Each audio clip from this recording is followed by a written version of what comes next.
Good morning friends. आशा करी तोमरा सबाई निश्चय भालो आछो। आज के तोमादेर एकटी आमी गुरुत्वपूर्ण टपिक क्लास नेब। स्टैटिक जीके जिओग्राफी दुटोतेई कभार करबे टपिकटी। टपिकटार नाम देखो भारतेर मैनग्रोव अरण्य अंचल। आमादेर अच्छा प्रथम आमरा जानबो जे मैनग्रोव अरण्यटा कि। ताहले मैनग्रोव अरण्य कि आमादेर जे समुद्र उपकूलवर्ती जे अरण्य सेगुलोकेই মূলত আমরা ম্যানগ্রোভ অরণ্য বলে থাকি। যেমন কি ম্যানগ্রোভ অরণ্যের মধ্যে কোন কোন উদ্ভিদগুলো পড়ে? সুন্দরী, গোরান, হেতাল, গোলপাতা ইত্যাদি উদ্ভিদগুলো পড়ে থাকে।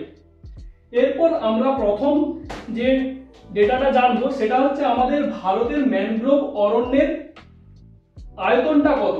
4991.68 বর্গ কিমি, যেটা আমাদের ভারতের টোটাল ভূপ্রাকৃতিক অঞ্চলের মধ্যে 0.15% এলাকা জুড়ে বিস্তৃত রয়েছে। এরপর আমাদের যে ভারতের ম্যানগ্রোভ অরণ্যগুলির বিভিন্ন রাজ্য ভেদে অবস্থানগুলো আমরা জানব। দেখো প্রথম আমাদের ওয়েস্ট বেঙ্গল স্টেটে যেটা রয়েছে তার নাম হচ্ছে সুন্দরবন ম্যানগ্রোভ অরণ্য। তারপরে দেখো উড়িষ্যাতে যে রয়েছে দুটো, একটা হচ্ছে ভিতরকণিকা ম্যানগ্রোভ অরণ্য আর একটা হচ্ছে মহানদীর যে উৎসস্থলের যে ম্যানগ্রোভ অরণ্যটা সৃষ্টি হয়েছে। তারপরে দেখো যেটা রয়েছে তোমার অন্ধ্রপ্রদেশে কি রয়েছে? কলিঙ্গা ম্যানগ্রোভ অরণ্য। এবং অন্ধ্রপ্রদেশে আরেকটি যেটা রয়েছে কৃষ্ণা নদীর যে উৎসস্থলের যে ম্যানগ্রোভ অরণ্য। ঠিক আছে, এরপরে অন্ধ্রপ্রদেশ এবং তামিলনাড়ুর বর্ডার এরিয়া একটা ম্যানগ্রোভ অরণ্য গড়ে উঠেছে, সেটার নাম কি? পুলিকট ম্যানগ্রোভ অরণ্য। তারপরে চলে যাচ্ছি আমরা তামিলনাড়ুর ম্যানগ্রোভ অরণ্যটির নাম কি? পিচভরম ম্যানগ্রোভ অরণ্য।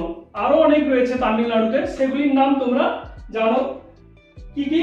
মুথুপেট এবং রামনাথ এই ম্যানগ্রোভ অরণ্যগুলি তামিলনাড়ুতে অবস্থিত। তারপরে আমরা কেরল রাজ্যে চলে যাচ্ছি। কেরল রাজ্যের যে ম্যানগ্রোভ অরণ্যের নাম কি? ভেম্বানাথ ম্যানগ্রোভ অরণ্য। এরপরে আমরা চলে যাচ্ছি কেরলের আরেকটি যে ম্যানগ্রোভ অরণ্য তার নাম হচ্ছে যে কান্নুর ম্যানগ্রোভ অরণ্য।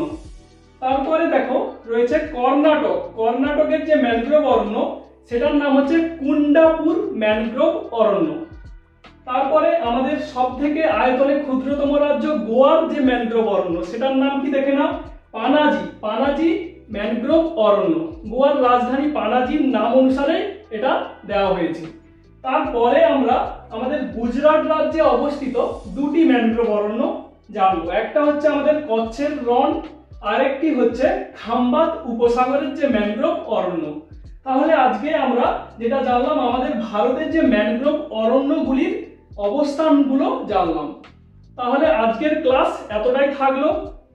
সবাইকে আমার তরফ থেকে ধন্যবাদ। আমার ভিডিও যদি তোমাদের ভালো লেগে থাকে অবশ্যই লাইক করবে এবং আমার চ্যানেলটিকে সাবস্ক্রাইব করে রাখবে পরবর্তী গুরুত্বপূর্ণ ভিডিওটি পাওয়ার জন্য।